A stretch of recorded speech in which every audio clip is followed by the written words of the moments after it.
She wants as many clubs involved in growing the women's sport. And I think that's really important, that she's not just focused on this one thing. It's going to continue to grow. I think she's going to learn a lot about the passion and love that fans, clubs have for their players, their teams, and what it means to wear the crest and the badge. There was a phenomenal video that the NWSL put out this week.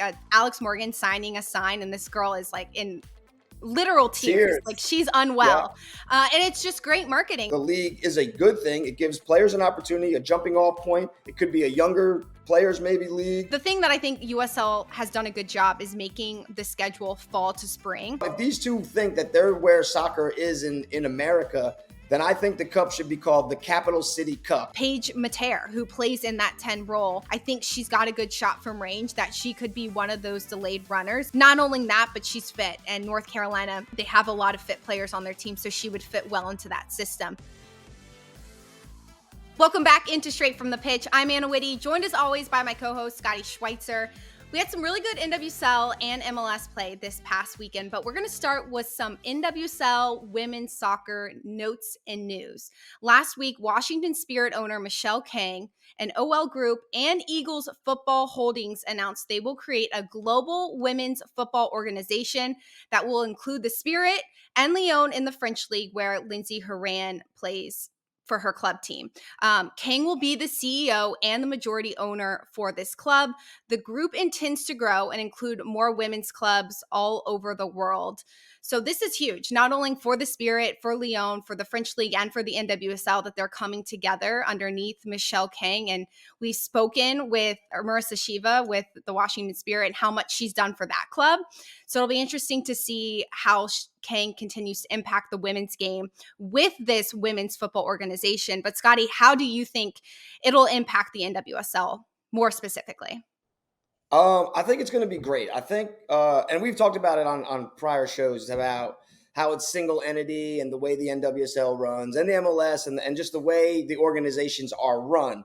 Well, now Michele Kang's stepping out of that box and into European football, where I think she's going to learn a lot about the passion and love that fans, clubs have for their players, their teams, and what it means to wear the crest and the badge. Now, don't get me wrong. I think she's done an unbelievable job at Washington, creating an atmosphere and a dynamic of trust and love and community. But I think, like for me, when I left NC State and went and played in France, I was shocked that people loved the game as much as I did as a player. And they were the fans. They were the people in the city. If we had a good game, you know, you wanted to be out in the city. If we lost a game, you didn't want to be seen because they were just so upset with you, disappointed with you for letting them down. So I think she's going to get into a place where they have different rules, where the players have more say, have more rights, and then come back. And I hope she starts to implement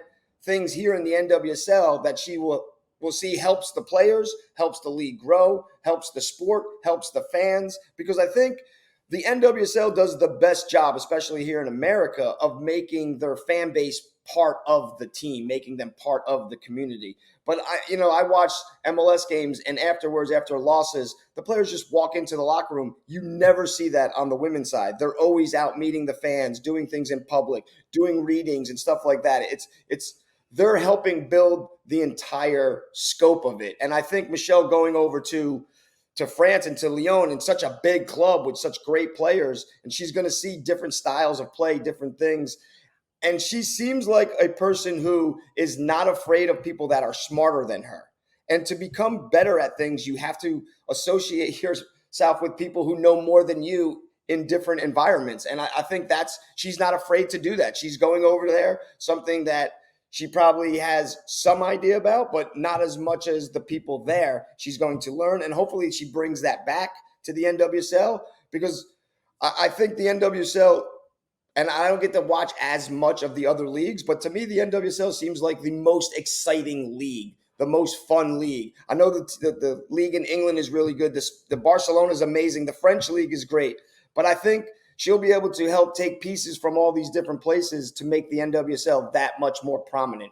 And I just think it's going to be a great thing for the league and for Washington Spirit players too, because she's so invested. And we got that from players, talking to players, how invested the Washington Spirit, the owners and everybody, the coaching staff, the players are in building something special and leaving a legacy, not just with wins and losses, but what they leave and have made for the incoming future of players.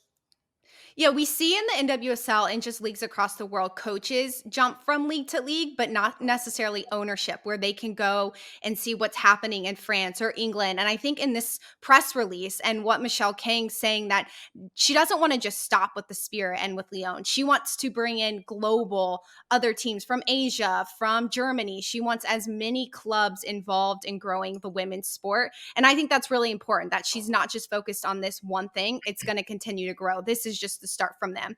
The other thing too is NWSL, Washington Spirit specifically, and Lyon having this partnership are going to be able to trade players and have players go play in France, have players come here play in the States. We already saw it with OL Reign. They had some players coming from Lyon in France play a few seasons ago. So I think that partnership with the Spirit will help, and players get that different experience, not only on the field, but also off the field, to grow their game. And I think this can be nothing but positive for the NWSL. It'll be easily able to trade players, but also just sharing the resources, seeing what's happening overseas.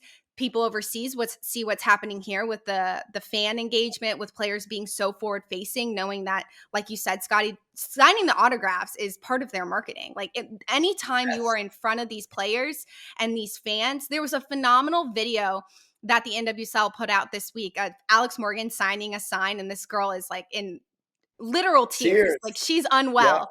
And it's just great marketing and something they can put on social media to show that come to these games and this is going to be the same experience that you have. And not only are you going to see them on the field, but they may come up to you and sign your cleats if you're lucky. So I think this only helps the women's global game, and having Michele Kang a part of the NWSL is awesome. And I'm really excited to see her investment beyond just the NWSL. Yeah, I agree. And I think what Michele will also see is, and I think they do a really good job, and she holds herself and her staff and her organization accountable. But when you're in Europe, the fans are a different animal than the fans here in the United States. I happen to be lucky this week and go to two NWSL games. I went to the Louisville game in Louisville against Kansas City for the Challenge Cup, and I went to the Courage game against Angel City here in North Carolina this week. So I was lucky enough to see two great games. And I'll tell you what, fans in Louisville, you better start going out. That is the most amazing stadium that I've seen in a long time. Like I had goosebumps and like wanted to play driving up to the stadium. It just looked real authentic, real cozy, real home. Like it was a really cool stadium, real soccer specific. And so I got to see that. But the fans at both games were like, I understand you're a fan of your team, but don't cheat the game. Don't call for fouls that you know aren't fouls. That if your team did it, you wouldn't want it. And both places were like that. Well, fans in Europe are different. They respect the game. But if you're not doing something correct, man, they will fly banners over the stadium for you to be ousted. So she's going to have to actually up her standard, I think, and learn a little bit, because the fans are they're part of the club. They are a part of the club. They belong to this team. And here in the U.S., I think part of the problem is our youth clubs. They call themselves clubs, but just here where I'm local, it's such a big club that it's one divided north and south. And then not only is it divided on two different sides of the city, basically, but then it's divided boys and girls, and then it's divided with top teams and lower teams, and no one really feels a part totally of the club. And like, we should all be hoping for each team to do well, where I think some of the teams want the team above them to lose. Some players want players not to do good. So, and that then trickles down into how we support our team. There's a couple teams here that aren't part of the club that basically owns the pro team in a sense, or affiliates with the name, and they don't really want to cheer for them. Like, this is our team. This is our local team. These players, the staff might have nothing to do with whatever's going on and has been created by these clubs. But in Europe, it's not like that. They are so diehard to their team. They don't jump ship. They're in their town. They're local. They've been watching them their entire life, as from when they were children to when they our old adults, they're still going to the games. They love it. And I think that's going to be an eye-opener for her, because when you see it, it's what you want back here. Like, I always wanted that. I was lucky. Rochester was like that. Those fans were diehard to Rochester. The team played like the atmosphere of the city. I played in Cleveland and indoor.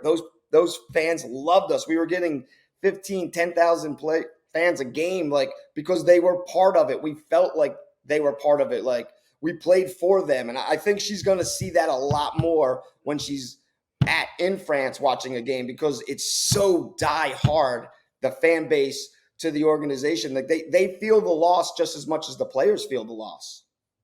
The Spirit have done a really good job of getting more fans to Audi Field, and especially this season, having all of the home games at Audi Field, I think is bringing out a lot more people.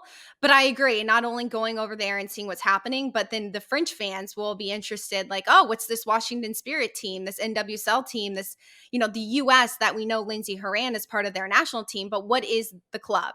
And maybe they'll come over here, start to experience it over here, maybe have a team over here like we have teams overseas. And that will just continue to grow. And again, having this become a global women's organization and having more clubs be a part of it. We know, watching the Angel City documentary this week, they approached Angel City as a startup. They knew that this wasn't going to be something they'd step into and have all this success, that they were going to have to grassroots build this up. And Michele Kang, based off of what we've seen so far, she's taken a similar approach, is knowing that this is going to be something that they have to start small, but eventually can get to a place where they want it to be. And this is really cool to see that someone who hasn't been a part of the league or women's soccer for a very long time loves it, has fallen in love with it, and wants to continue to see it grow. They also get to play against each other.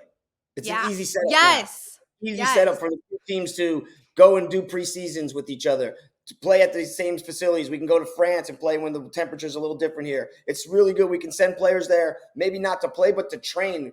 Teams always need players in training, just to be in a different environment. It's also really good for the players. Like, what an opportunity to go to France, learn a different style. We heard Shiva talk about it. The European plays at this style. The NWSL plays this style, just to see different aspects and grow your game. So for the players themselves, it's an awesome opportunity.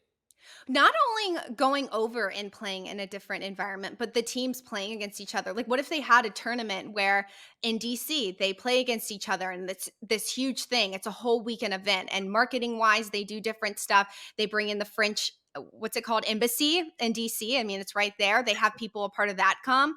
And then, of course, people in the States be a part of it. I think you could do a similar thing in France. So not only that, trading of players, but I agree, just like having them play against each other, getting as many people all over the globe, their eyes on both of these leagues is awesome. All right, headed on to more NWSL news. USL Super League is launching in 2024, and it will seek Division 1 status. When it was first announced, the initial plan was for it to sanction Division 2 status from US Soccer. They're going to have 10 to 12 markets to start, but right now they have Charlotte, the Dallas-Fort Worth area, Lexington, Kentucky, Phoenix, Spokane, Washington, Tampa, Tucson, Arizona, and Washington, D.C. Washington, D.C. is the only NWSL market that the USL Super League is going to be in. And then coming soon is Chattanooga, Tennessee, Indiana, Jacksonville, Madison, Wisconsin, and Oakland. Is this good or bad competition for NWSL? I personally think it's good. Because I think competition drives us. So there's going to be competition. I will say this. I will be the first person to be shocked if they get Division 1 status. Because that, I think, is a direct competition with – so to get that, you're getting it from U.S. Soccer. And U.S. Soccer, what are you telling me, that we have two equal – like what country has two equal first divisions? Nobody. It's a first and I understand there's promotion and relegation, and then don't get me started on that, because we've already talked about it, and I think that's a huge part of what U.S. Soccer needs.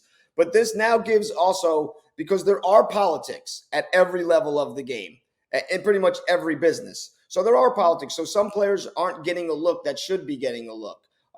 We see it with our national teams. We see it with, we don't even know some of these great players that don't make these leagues. Well, now there's another opportunity for them to play. Now they can hone their skills, play their game. It could be, and I say this jokingly, but it could be a place for young players to get their start, to get what they do. And then for old players who can't retire, Heather O'Reilly, to keep playing and playing games where, okay, maybe if you need to play, but you're not really at this level, then here's a level. And now as an older player, can you help bring along these younger players? So for me, I think it's a really good thing. I'm also a player who didn't play in the MLS because I didn't agree with the way the league was run at the time. So it gave me an opportunity to play in the second division. Now we had the Open Cup. So each year we would get to play MLS teams and prove our worth and prove how good we were to them. And I was happened to be lucky in Rochester where not many MLS teams could come in and beat us. And we just, as a team, we stayed together because we knew it was the right thing for our growth as players. But I think that the league is a good thing. It gives players an opportunity, a jumping off point. It could be a younger players maybe league. It could be ex-pros that are trying to help. It could be a place where we can put players and say, hey, I think you should play in this league for a little bit. We're going to keep your eye on you, and then maybe we'll pull you up.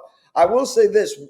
When I was playing, and I don't know how long it lasted, the Division II USL became a feeder system, like a farm team for the MLS. So a player could come down 3 times and play with us from the MLS to get games, and a player could move up 3 times if the MLS team needed. Now, after the 3rd time, either direction, you had to stay.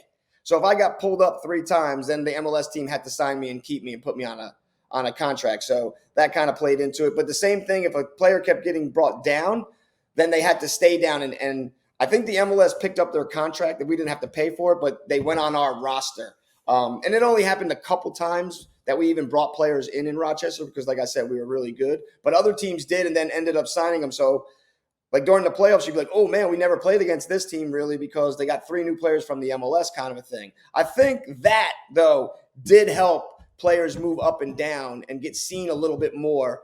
And that might be able to – I know they had an agreement. I don't know how the organizations are now, but we did have an agreement back in the day. I could see that being a good kind of fit for the Super League to kind of go about.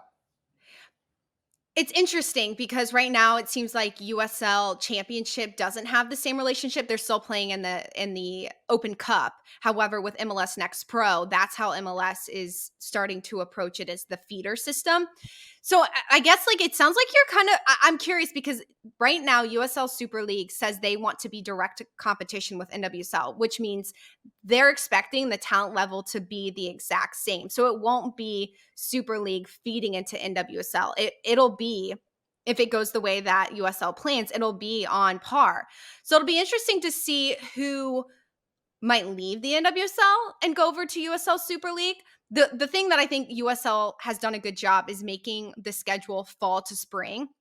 They won't be necessarily competing all year long with NWSL's schedule. So if players who normally are, let's say, Challenge Cup players, bench players who don't get the starting nod the majority of the season, maybe go to USL Super League and get a bunch of starts. And then once March rolls around, they join the NWSL again. But then again, would USL Super League allow them to do that? Or are they going to have to be underneath a certain contract that says that they can't do certain things in the NWSL? I think there's a lot of things that we don't know yet about how USL Super League is going to start contractually with their players.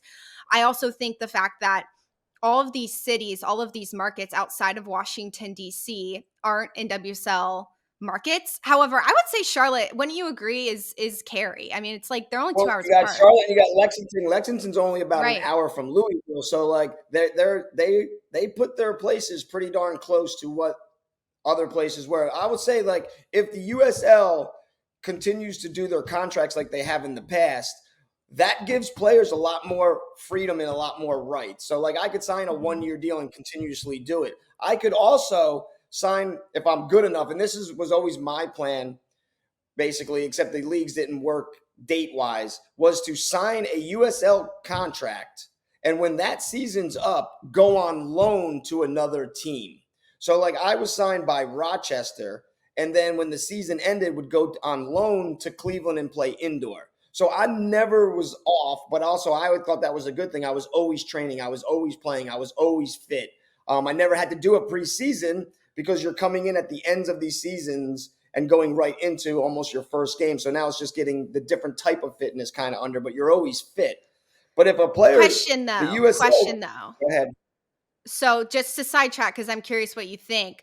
In the women's game, we've seen a lot of ACL tears, and some people are speculating that it might be overuse. A lot of players are getting too many minutes under their belts. Do you think with USL Super League and NWSL we could see that even more? Um, I'm not a doctor, so I I really know. think a lot of these injuries, I think a lot of these injuries also have to do with playing surface. So in the NWSL, there's only one play turf field, and that's Seattle.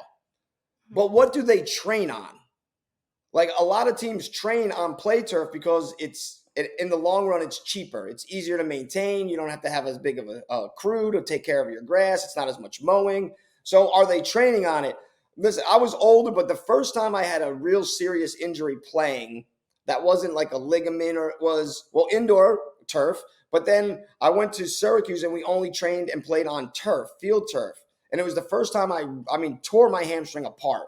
So like I was always like I knew I was older at the end of my career, but like I had never been hurt. I was light. I'm not a heavy. I'm not big boned or anything. So like I wasn't carrying a lot of weight around, and I tore it. And to this day I will say it's because I played on that rubber surface. So I think a lot of that, and then I think a lot of the training that we do as players, we're always geared and done for men, and our bodies are different. So there's got to be a different training and style of training. And you can hear players, and I watch stuff on all the social media about there's a specific training to each sport. There's a specific training to each body type. There's a specific training to women and men. And we're just starting to really get into the women's side of it, which I think will help also.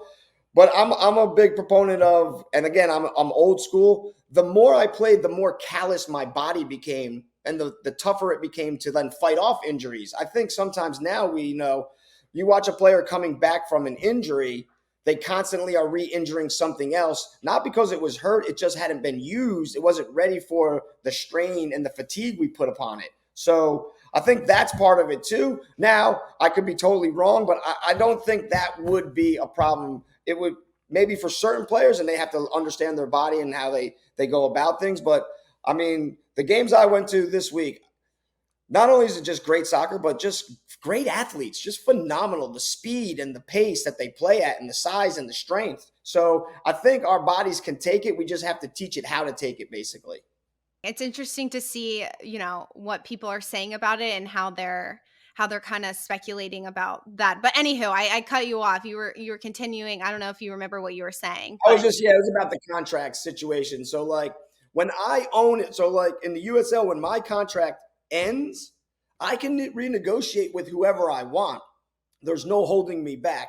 In the MLS and the NWSL, only certain players can become free agents. There's a stipulation in there. So most of the time, when the contract ends, I'm still owned by the team that I had my last contract. I'm still owned by that team, even though they're not paying me. I'm out of contract. I just can't go and talk to whoever I want. I have to get permission. And then even if I want to get traded, or go to another team, they have to trade for me, even though I'm out of contract. So like, there's just things for me, and it's gotten better, but there's things for me with that single entity that I just completely disagree with. That I think the players need to have rights. I think not only that, it holds coaches, it holds ownership, it holds those groups. It holds them accountable. Like how many times do you see, and no reason to mention names, but like players go from city to city, especially in the NWSL, and like, holy cow, this organization is run way better than the place I just came from. You're like, that shouldn't be. Like, I should be doing my best to attract players, whether it's practice facility, coaching staff, fitness staff, media, everything, the opportunities that I can have in LA, I have to try to match that somehow. In Louisville, I have to try to match that. I mean, these are smaller markets than some of the others. So like these ownership groups, like look what Kansas City's doing, with what they're doing. And I just saw the fans got to sign a beam that's going up in the mhm. stadium. Like they're doing things to make it, this is a destination that people want to play at, not just because we give out a lot of cash, because our facilities are top notch, our fan base is top notch. What we give to you, Washington, Shiva said every player in Washington has their own apartment. Like that's huge for a soccer Mhm. player. That's huge. Like I had 2 roommates, 3 roommates. You're getting in Cleveland. We would rent houses, so like 8 guys could like break up the rent and everything. Like that's good for camaraderie if you're winning, but if you're losing, man, that's a tough place to be hanging out all day and all night with each other. So I think when the players have more rights, it raises the standards for the whole organization, and I think that's only a good thing. It's hard, but it's a good thing for the game. Yeah, and I think the second thing with USL Super League and with the NWSL is the question being, is there enough talent here in the States to support both leagues? If the NWSL sees themselves in a few years having 16 teams, and if USL Super League is looking for 12, that's 28 teams. That's a lot of players that both leagues have to field. They will have to go overseas looking for players, which means more money. So both leagues are going to have to be able to invest financially. So I do think it would be interesting to see, where is USL Super League recruiting their players from, because the NWSL at this point, it's taken them a long time to build and get where they are, but they're in a really good place when it comes to the draft, attracting the top players coming out of college, attracting top players, coming out of high school with Alyssa Thompson going to Angel City. USL Super League, if they're going to want to compete with that, they're going to have to get top-notch players. The talent, we don't have enough talent here in the States. They're going to have to go overseas. What does that look like? When are they going to start that? August 2024 is a year and a few months away. So there's so many pieces to this. And I think a lot of things that we haven't learned about USL Super League, they went in, they're planning to get that Division 1 status from US Soccer. It's not officially done yet. There's so much to be done, but it'll be interesting. I'm not sure if I think it's a good or bad thing. I think I'm still in the middle, because there's a lot of things that we just don't know about the USL Super League. They're also going to have exposure, because Right. it's really easy for me to watch NWSL games. CBS, you get a CBS game, a CBS Sports game here and there. Where am I going to watch these games? Because if I'm not being exposed as a fan, then I think less of a league. If I'm not being exposed as a player, do I really want? That's why I'm playing. I'm always trying to get to the next level, to the next phase, to the next stage. And if no one's seeing me play, then what am I doing? Like, I might be getting better and stuff, but I have to be able to move on too, can get to another place. Like when I coached the Railhawks here, I would always tell the players, like, if this is where you want to be, this is probably the wrong team for you. Like, we were second division.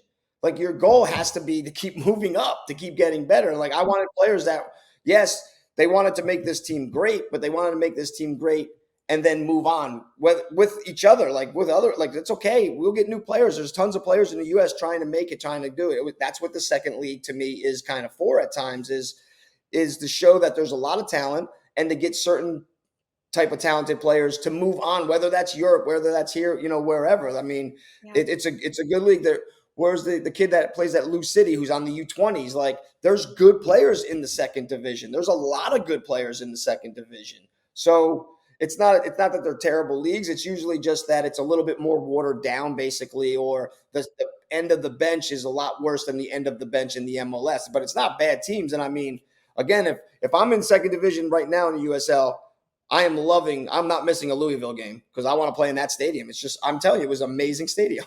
Lynn Family Stadium is the stadium that Lou City and Racing Louisville playing on. Food-wise, did you get it? I did. I was with my family, so we were like trying to get our seat. We were like, it was all brand new to us. We're kind of like, we like to be early. We like to watch warm-ups and stuff like that. Yeah. But I was with my older brother and mom and dad who live in Louisville, and they were saying a lot of the concessions are like, they're real restaurants, and now they have a little basically kind of restaurant section in the stadium, plus the regular concession food that you can always get. But it was just the wraparound. It in a sense reminded me of a Lion Stadium that Bayern Munich plays in, just the way the outside, how it was shaped and everything. I just thought it was like really, it was a little bit, it wasn't just straight up stands and everything. It kind of like looped around. It was, I was really impressed with it. I thought it was a really cool stadium. I wanted to play so bad. You should have gone out there. Could have been like a ball boy, maybe. I could have been the linesman. The linesman was really bad. I could have been him. He didn't make any calls. He waited for the ref to call everything. I should have been the linesman. Before we move over to MLS, one last thought is USL Championship has all their games on ESPN Plus. So it'll be interesting to see if the Super League continues with the ESPN Plus broadcast partnership. I don't know. NWSL is up for negotiations with their broadcast partners this summer. There's a lot in flux with both leagues, but that's a good thing. That keeps everything exciting and keeps us talking about the possibilities. Headed over, we're going to actually stay in the Midwest for this one. St. Louis City beat SKC 4-0 this weekend. An absolute butt whooping. 4 goals, 2 in the first half, 2 in the second half. St. Louis hasn't had João Klaus in their last 4 games now. So they've been able to get it done with the players that they have. What did you see out of that match? What did SKC maybe not do good enough, and what did City do to pummel them? Okay, let's talk about City first. I thought City was really good. They didn't have Klaus again. A couple of things from this game. One is actually not from this game. I think people need to start watching our show, like go back and watch our show, because things we say comes to fruition. It always comes true. We talk about a player. We talked about DeMello. What, has she got 3 goals since we talked about her? I mean, so this game we talked about earlier, St. Louis. St. Louis would be able to be good this year because of their style, had a good fitness crew and had players that were able to come in off the bench and spell players because it was going to be such a long, grueling season. And City did that this week. They have a different player up front. They went with a kind of a different lineup with only one up top in a sense. They brought in a different holding midfielder. They got a couple different guys in the back through injuries and stuff, and they're holding their own and they do their things. Now they're stars like Berkey. When he needs to make a save, he makes a save. He's amazing. But I always mess up his name. Nicholas Gioacchini. How do I say this? That's a forward. I had to look him up because he's been so good this year. I was like, where is this kid from that I don't see him on the national team? He's American. He's born in Kansas City. Then he went over, he's Trinidad and Tobago mom. He went over and he lived overseas and he came back so he could be like Italian, he could be American, but he's played for our national team. Here's a number 9 with a work rate and a touch and a skill. Why is he not getting called into the national team? Because he has picked up the pieces where Klaus is not able to be on the field. And the other kid I think needs to get a deserving look is Jared Stroud.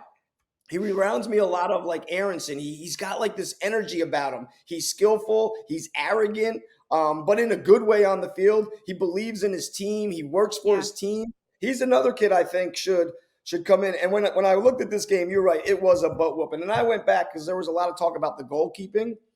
There was maybe one of the goals he could have made a save on. The other ones, it was just they just walked through Kansas City. And to be honest, Kansas City is not a bunch of terrible players.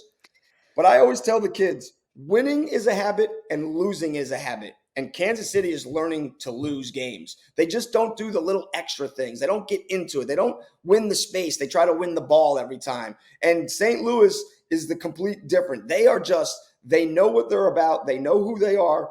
A little hiccup in the season's not going to defer them, to make them sad or anything. They just get back to work. They just get back into it. They get going at it. And they even talked about how important this game was based on Kansas City being so close to them. And it was like 2 cities fighting against each other. Like they took that on as players. And I think that's a good thing. Like you can't run from the situation. There was tons of talk about how this is such a rivalry game. Well, this is their first time playing. And after 4-0, there's no rivalry. You got to win games. You got to make it even. Chapel Hill Duke, that's a rivalry.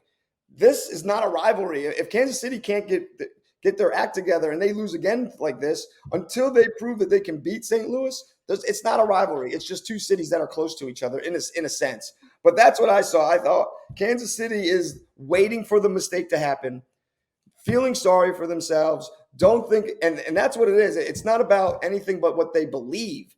And then you look at St. Louis, they're back to their press. They are able to rotate players in. They're giving players chances. The one young kid from St. Louis, his whole family played and lived in St. Louis. His parents played for St. Louis. He gets his first MLS debut this week. Like they just know what they're doing. They know the how big the environment is and the atmosphere and the event is as coaching, as players, and they rise to the occasion. And I think that's really what happened in this game. And they have good players, St. Louis, but they believe in each other and they believe in their coaching staff and they believe in their systems, and then they go and they do it on the field. The belief thing is what stood out to me. Indiana Velasiv, he had a brace in this match, and afterwards he said he told Coach Carnell that he wants to be playing a little bit higher, more forward. That's where he likes to create. And Coach let him do it. Coach put him in that spot, wanted to see what he did, and he scored a brace. Not only do the players, like you said, Scotty, have the belief in the coaches, but the coaches have the belief in the players. There's this all around like trust circle that's very obvious and evident, especially after that comment. And for that player to say he wants to help his team win, he wants to get forward, let me do it, let me try it, and the coach allow him, didn't put him under a ton of pressure to do it, and then do what he did against SKC. Granted, the fans were insane at that game. It was an electric They're environment. awesome. I mean, They are awesome. City always does it right, and in their first season too. And you're right about the rivalry thing, because I went to the San Diego Wave Angel City first match last season against one another. I think that's a rivalry because both teams started out strong. Like they came in from expansion and they were there to win, you know. San Diego was the top of the table all season long. Angel City was just underneath that playoff line, but they were doing good stuff.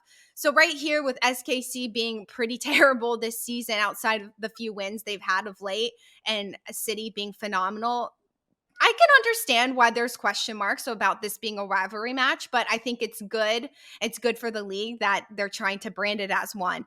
However, no one has come up with a name for this quote unquote rivalry between Sporting Kansas City and St. Louis. So the question is, these two teams are 3 hours and 45 minutes apart. What would you name it? Me, and I looked up all the things. I think somebody called it the Heartland Derby.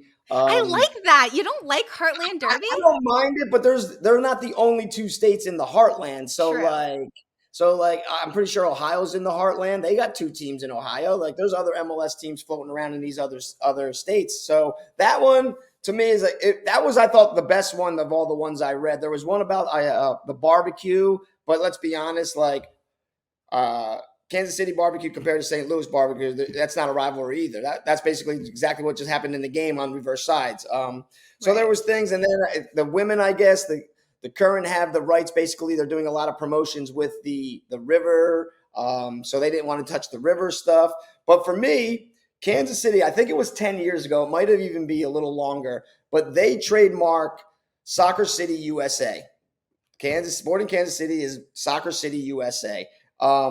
And we've said it on the show, and that's even what my belief was soccer basically was born in St. Louis in the United States. It's just so old there. It has such history, such a rich history. So they think they're Soccer City USA. I'm using Rochester a lot. When I played at Rochester, we trademarked Soccer Town USA. So Soccer Town's out. But I thought if these two think that they're where soccer is in America, then I think the cup should be called the Capital City Cup. And whoever wins it that year, you own soccer in America. You want those titles? Well, the Capital City Cup. So that not based on what is the capital of. Neither one of them plays in the capital of their state, but you will be the capital of soccer in America if you win that game that season. So, but again, I don't think if Kansas City doesn't make some changes, and when I say habits and about winning and losing, winning's learned, losing's learned. Listen, maybe Pete Vermees is a good coach, but there's a lot of good coaches who don't affect and aren't getting the ear of the player anymore, and it's just time for a change. Doesn't mean it's a bad coach. Doesn't mean he's never going to be a good coach again. Sometimes it's just your course has run it. You've run your course, and you just got to move on and get to a new place. It's sometimes good for the coach. It's sometimes good for the players. But Kansas City right now, I know you had 2 wins. One was against Seattle, who might have been taking you lightly. Then you won again your second game, but now you just go in there in a big game that actually has a purpose, and there's billboards up and people are talking trash on each other and fans are into it. And that's what you show up for nothing. And it was a trouncing. I mean, they trounced them. Yeah. Kansas City had maybe 2 chances, and they were 2 chances basically when the game was over at 3-0, 4-0 already. So it really wasn't much of a game at all. No, and the biggest thing for SKC was the fact that their defense, it just looked so terrible. Like their back line looked so flat. every single goal was just horrendous. Like, did you even want to step to that ball? Were you even thinking about, even the goalkeeping on one of those goals was horrendous. So, and The only back line I saw worse than Kansas City's was Miami, which is shocking to me that Neville's back line is that terrible. Good God, they're a mess out there. yeah, 45 goals this weekend in MLS. That's not a good showing for a defense or for a goalkeeper. However, Yeah. here we are. But Sporting KC, they're going to host the next game. So they have the fans have to show up. I mean, there's just an expectation. You cannot let St. Louis overperform off the field. You win, Scotty, because now I'm just embarrassed to give what I was going to say. I personally like the Heartland Derby. That's not what I came up with. I think it's fun, but I agree with you because, maybe the Ohio rivalry could take it because that Columbus Crew versus FC Cincinnati looks very good. That was a fun match to see. Yeah. I went with, that song that Jason Aldean has where it's like flyover states. I forget what it's called, but he talks about the Midwest being the flyover states, but don't discount the Midwest and how great it is. So I was thinking like flyover derby. It's not good. I know it. I got to workshop it a little bit. I know I'm the one who came up with this and pitched us talking about this, but you win. So, I like to when I like to think of ideas, I'll type in synonyms. So what's a synonym of the Midwest? And I saw breadbasket. I don't understand. Do you know about that?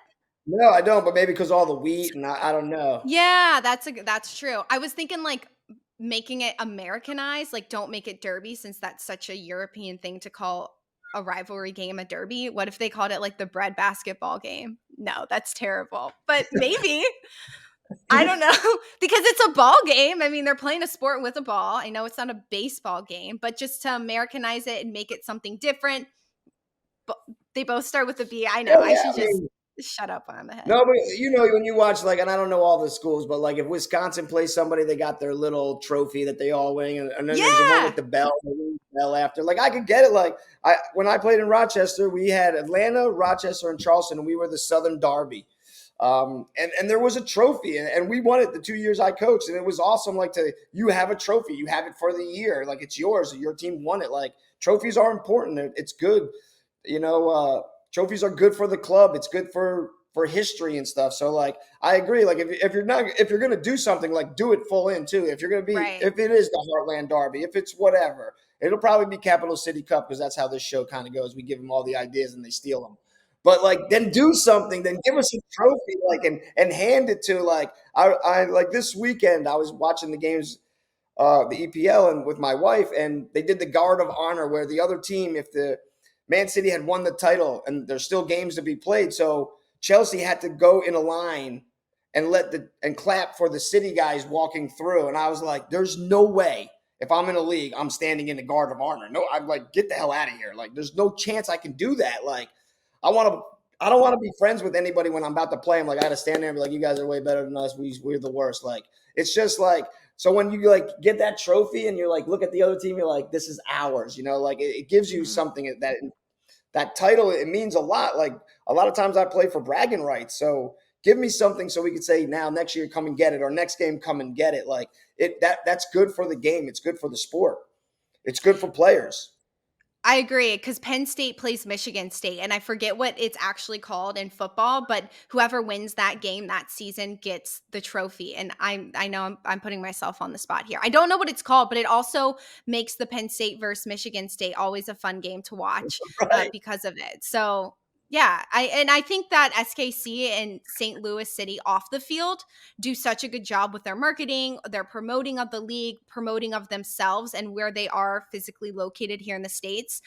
They have so much to build on it and they do a really good job. So I think that this rivalry will eventually get to a place where they name it and it's exciting and fun, but they have to just do it. And I think, call it Capital City Cup. That's a good one. But don't go with bread basketball game. And if they go with it, I'm just embarrassed to be a part of it. Oh, it'd be awesome. Claim it. Talking more NWSL and actual play of soccer. North Carolina played Angel City this past weekend. They tied 0-0. However, North Carolina possessed 60% of this game. At one point, it was 90%. on press box, and they had only 3 shots on target, even though they were in Angel City's 18 the majority of this game. So they have the defensive pieces, the midfield pieces with Denise O'Sullivan. Narumi plays really well in there, obviously on the back line with Fox, and they have Ryan Williams who get involved in the wide areas, but also they find themselves centrally a lot.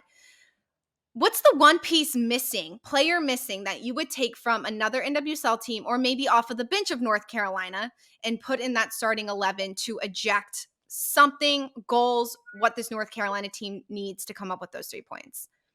So, like I said, I went to this game, and it was a much better game than Louisville, Kansas City, which was a good game.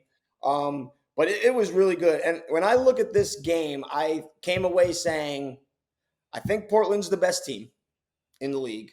And I think as they go, they'll continue to get better. And they really miss Sauerbrunn, which is dangerous because they are giving up goals, but they are putting the ball in the back of the net too. They're not just creating chances, they are scoring. And I think it's sustainable. I think they all know their role. They all know their style of play. They all know each other and how each other plays.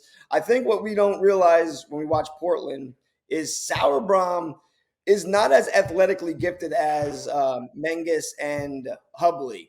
But Right. she doesn't have to be because she solves problems before they even happen just by her organization of what's in front of her. She makes things not allowed by moving Coffee left or right, by moving what's the player on the outside back's been having a real good year. Used to be on the national team. Megan Klingenberg. Yeah.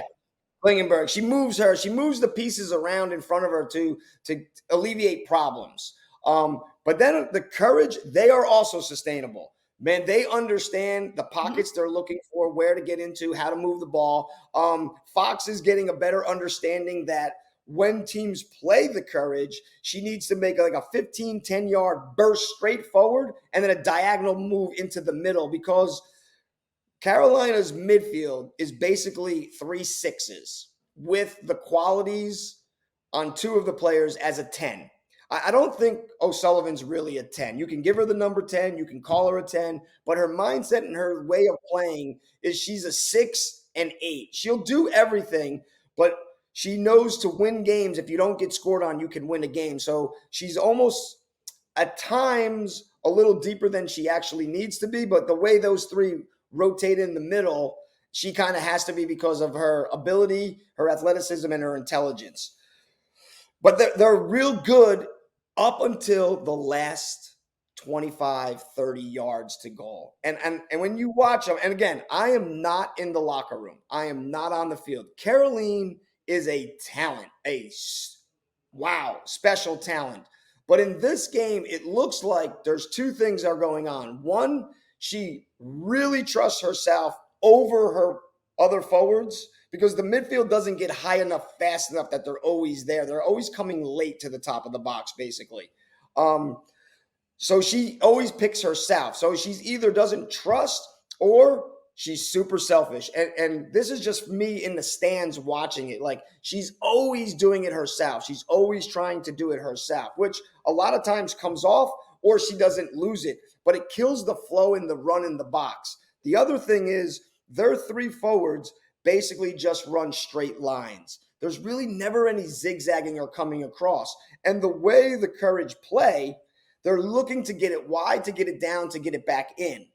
Well, that takes one of the forwards away because they're doing the crossing. So now if you're lucky, you have 2 people in the box, but the other team knows exactly where those 2 players are going to be because there's never any dynamic, diagonal, crisscrossing runs from them. So LA, even though they never touched the ball, they really weren't really bad getting a lot of chances on goal from it at all because they always were able to clear the cross because they knew where players were going to be. They knew where the ball was going to go because there's only 2 of them.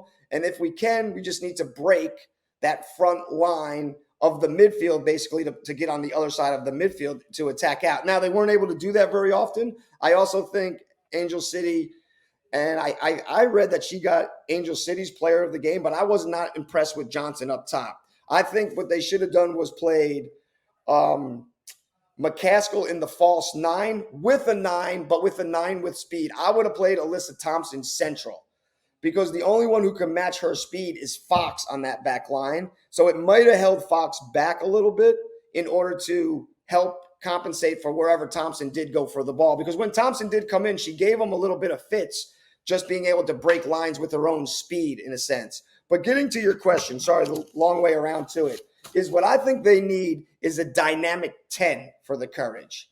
And maybe it's Pickett, but she does look like she gets winded pretty early. So she wasn't playing a lot at Gotham. She hasn't been on the field, so it's hard to get that kind of fitness in just in training. You have to get it in games, and maybe she's not even there in training. So because she didn't get a lot of minutes, but she did get a chance when she came in. But if I could take any player on another team, I would take Savannah DeMello and put her at the 10. And I think she would change this entire team just because she doesn't only make great runs into the box, she attacks herself centrally, and she is willing to score or get an assist. They're both equal to her. Whereas when I watch Caroline, it almost looks like it's way more important to score than to get the assist. And I always tell players, it doesn't matter who scores as long as we score. And but that's the mentality of a forward, that they have to score, they have to shoot, they have to be the one. And that's a good thing. But on this team, they work the ball around so well. It's just that final, and I don't even want to say third. I think it's less than the third because they get so tight sometimes. They just can't get that last little bit of space in the middle where I think DeMello could create it herself. And because she can get by players have to release off their marks and she'll find them. The other thing they need to do is they need to start laying balls back to these midfielders who do arrive late, but they never do it because everything is so goal forward, goal oriented. Like sometimes we got to draw the defense way back and the space is behind them and then play it back because their work rate in the midfield is unmatched. So they're going to outrun these midfielders. Like McCaskill had no answers for that midfield. She just could not compete physically. She was tired in the first 15 minutes. I mean, yeah, she did get a little knock on her ankle, but the other 2 times she stayed down was just to get a rest. Like that ankle was better by then, or it wasn't getting better, but it wasn't going to, you didn't have to sit down 2 times and just get rest. But I think they all needed rest, and that's part of the game, but that's because that midfield just is never stopping. They're always moving. They're always, and I think Angel City got a little lucky because, and I don't know how to say her name, but the Japanese girl that plays in the midfield, she was like a second off. She was making the right passes, but they were just a touch late, a second late. So I think if she was a little bit faster, they could have got some opportunities early. But that's who I think Savannah DeMello. And there's another player. Man, there are players not playing in games. Rose Lavelle hasn't played for a while. Ertz hasn't played for a while. I hope these players are not just sitting resting so they don't get hurt, so they make the World Cup team, because with that attitude, it never works. That we're gonna get injuries. And if Ertz is hurt, that's what happens when you take that much of a time off. Just when you come back, just the normal stuff, everyday training, everyday playing is a strain on your body and you're not used to it. So you start getting quad injuries, hamstring pulls, tight groins. Now we're going to take her to the World Cup. She could get hurt in the first game and then we've wasted a player. So like these players that are kind of on the fence, I think they need to be playing. And like we see it in Washington, Rodman's proving her worth. Hatch is proving her worth. Those are players that are proving their worth. And Seattle, I watched the Seattle interview. They're basically saying we're trying to do this as individuals and this is why it's not working. But like Rapinoe, I didn't think played good again. I didn't think she had a good game again. And she's in the mix. Like, I think it's time. Thank you for all your service. You've done a wonderful job. Let's turn it over. We have other players that need to get playing on this team, because when these picks get made, I'm telling you, there is going to be a full team of players left off that could give the starters a game. Absolutely. I think it'll be really interesting because June is right around the corner, and Vlatko Andonovski has said NWSL will be the biggest player into who he decides to bring. Even though I believe he already has his team picked, he's not bringing some of these hot shots. I agree, though. It's time to hand over the flag to the younger youth. Scotty, I know you well enough that I didn't pick Savannah DeMello because I knew exactly who you would go with. Not that I was going to necessarily go with her, but when I put this topic together, I knew you would pick her. So there's that. Anywho, with North Carolina against Angel City, calling this game, the first thing that I noticed is North Carolina really liked to attack down that right side with Lucy a lot. And then when Lucy wasn't getting the angle that she needed on her shots, they switched the point of attack, which was smart. And it got Emily Fox more involved. And I think that head coach Sean Nahas for the Courage has done a really good job in the few amount of games that they've played with how young his team is, with how they got off to a really rough start because of how young his team is. And they've started to put the pieces together slowly but surely, and they're putting together these full performances. It's just that last piece, like you said, it's just like once they get into the 18 or they get into in the area of the 18, they can't find that last piece. And it's credit to the other team every time because Angel City dropped every single number defensively. Even like McCaskill, Katie Johnson was back there, not pressing, but they were back there and making sure that North Carolina couldn't get a shot off. What I saw was the same thing that you saw, Scotty, is there was that space right at the top of the 18 for someone to have a delayed run, to come in, take that shot, look for an opportunity to serve it if the shot isn't on and get ahead on it. My picks, I went with two players. One of them, because North Carolina doesn't have a player in the final third that I think has a really good heading presence, that Bethany Bolser from OO Reign can provide that for North Carolina. If there's somebody, if they're going to continue to service the ball, put the ball inside the box, Balser's proven that she can score with her head. She could be a good addition, and she's also really good at making those dynamic runs and could be good at forcing Lucy and Caroline to break it up, being a little bit more dynamic. My second player is someone very similar to Savannah DeMello, but hasn't had enough time in the NWSL to prove herself. And I think she's going to be a phenomenal player, not only because of what I've seen from her, but I trust everything that head coach Mark Parsons at the Spirit says. And he's really excited for Paige Mater, who plays in that 10 role for the Spirit. She's good with her head. She's a smaller player, but she's so technical. And I think she's got a good shot from range that she could be one of those delayed runners. Not only that, but she's fit. And North Carolina, they have a lot of fit players on their team, so she would fit well into that system. Like you talked about Victoria Pickett, one thing that Nahas said is she isn't there fitness-wise necessarily. She will be there eventually, but she's just so new to this North Carolina team that they bring it to this extra level. Mater would fit in seamlessly right away. So if I had to bring in a forward, I'd say Balser. If I had to bring in a midfielder, I would say Paige Mater because she has so much potential and she's moldable at this point in her season or in her career. I agree. The thing they have to do when you bring in whoever, DeMello, Mater, Balser, those are three players that are willing to do it. They have to be willing to defend because the Courage team defend. They are team defending. Whereas Angel City, they basically defended with 8 behind the ball. The 2, the pressure, and then probably the 9 at times, they just basically shifted and directed. They weren't there to win the ball. They were just saying, okay, it's got to stay over on this side so that they could get the shape behind with the 8. The Courage, that's not how they have all 10. They press angles, they press pockets, they press space. They're defending you as much as they're defending field space, and they do it really well. So you got to have an engine. So like, I was calling for Pickett earlier in the game, and that's just me sitting, the couch coach. That's not knowing that she's not fit enough. That's not knowing how long she could run. That's not. But a little bit at times I was saying, well, we could cheat a little bit in this game because I'm telling you, what McAllister was so out of shape after like the first 15, 20 minutes of the game. That was, even when she got the ball, she wasn't as clean as normal because she was just so fatigued.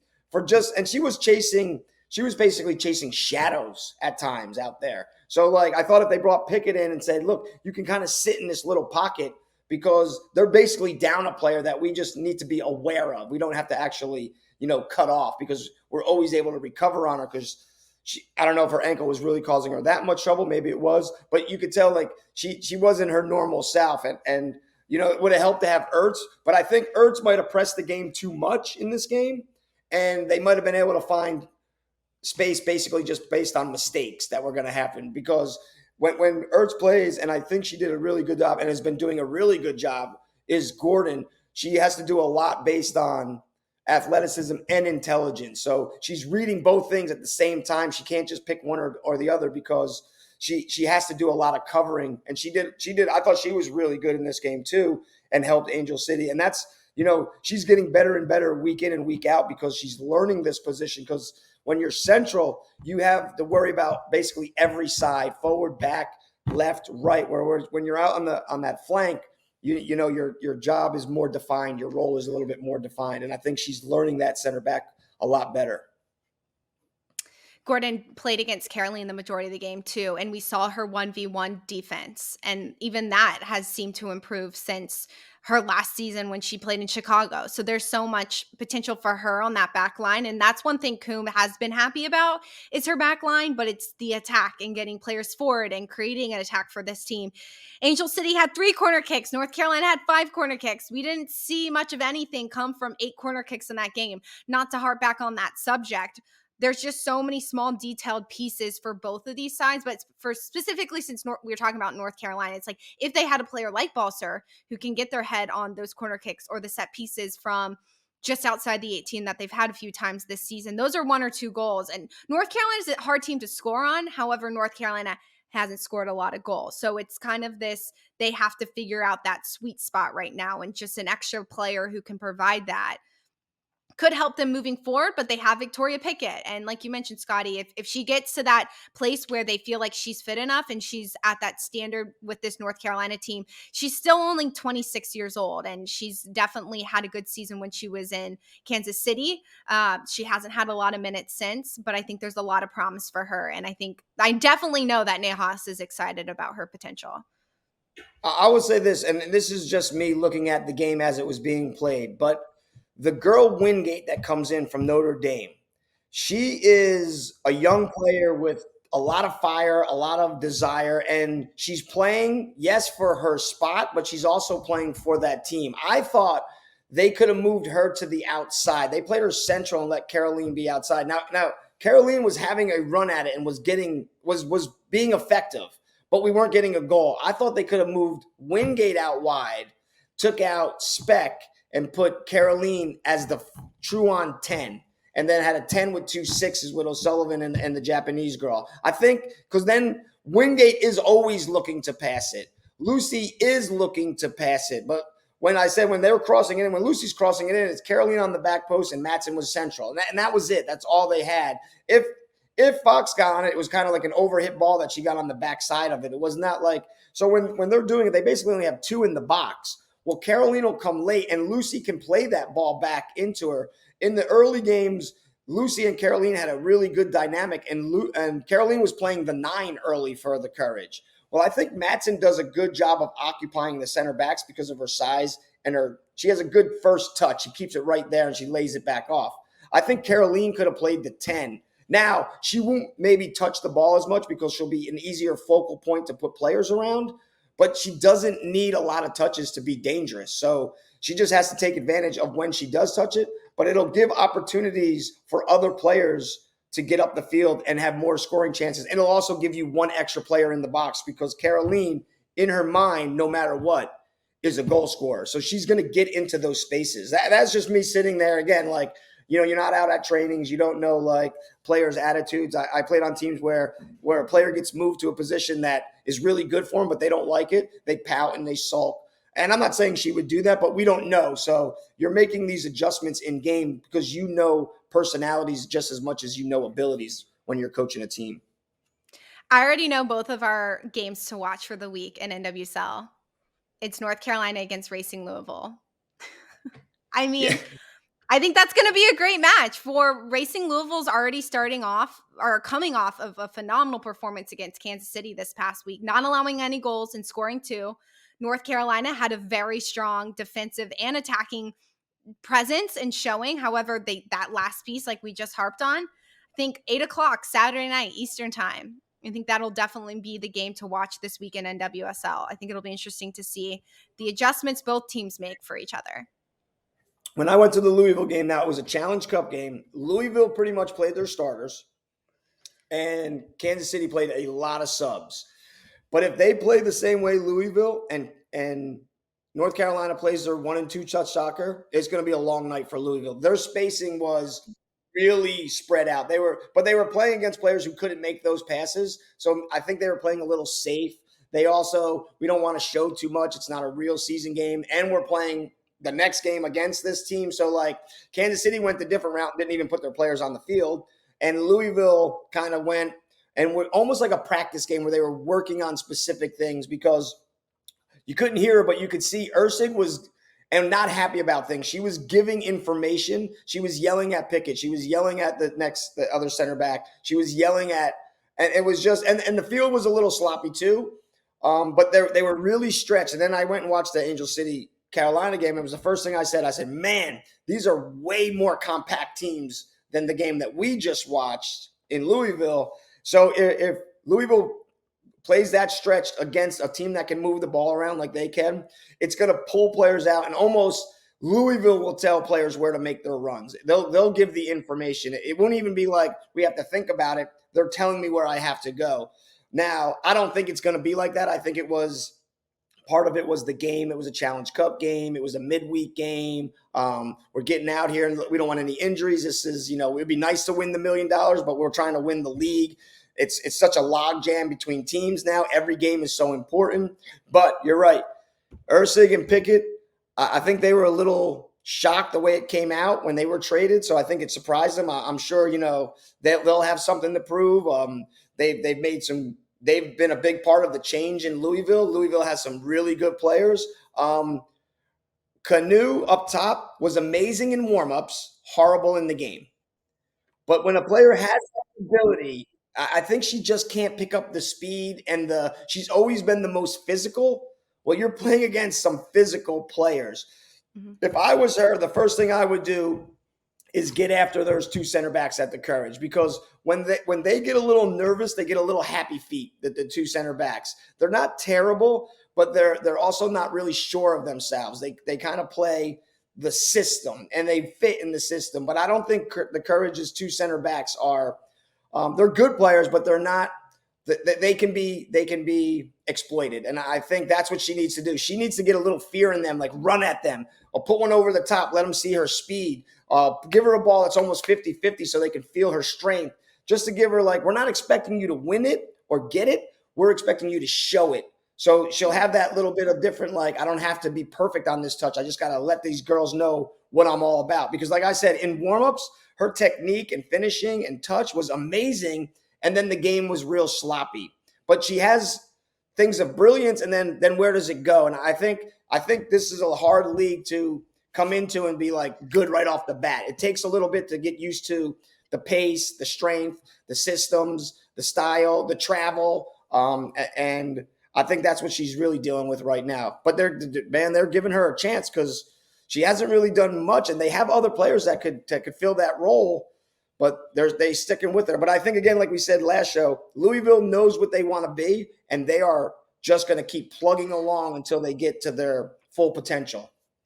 Racing Louisville wants to start with this high press. Coach Bjorkgren is huge on this high press, and I believe having Kanu in that system and that 9, how she can lead that, putting that pressure on Kurtz and Berkeley on the back line, even if she doesn't have the ball running at them, just making them aware and that underneath that pressure. That's one thing Angel City didn't do was high press. They just dropped off, and we're in good defensive shape. If Racing Louisville steps on North Carolina when they're in possession and they don't allow North Carolina to go out and transition behind them, I think that could be an interesting back and forth game. It'll be completely different than what we saw in Angel City if Racing Louisville continues with that high press, because they won't be stretched as much, I guess, if you have DeMello and Howland there. They just have to be careful in that midfield. When we play against North Carolina, it's easy to get stretched.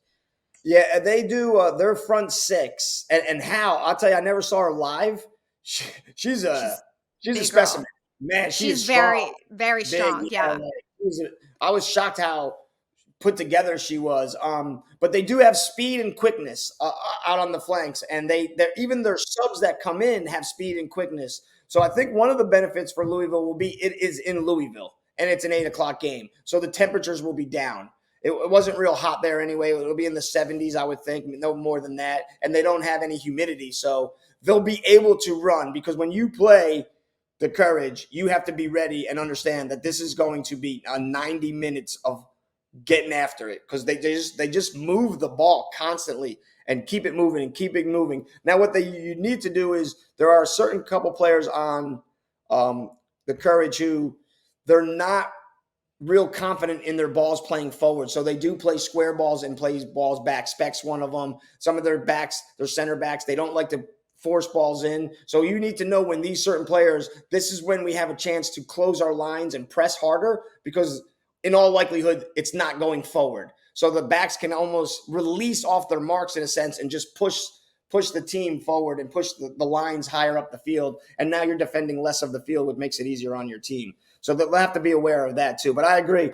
This will be an interesting game, because Louisville has no problem defending for 90 minutes if that's the way they're going to win. They get a lot of goals off of the other team's mistakes. Louisville's not as fit as North Carolina. However, they do have a lot of young players who can run, and a lot of fast players, something that Angel City doesn't necessarily have. They're a team that would rather possess. So it'll be interesting to see how this all plays out in Louisville this weekend against North Carolina. But you went with Savannah DeMello going to North Carolina. I went with Bethany Bolser or Paige Mater, and the North Carolina system could help them score goals. Last thing before we wrap this show up. U20 men's national team is playing in World Cup. They beat Ecuador last Saturday 1-0.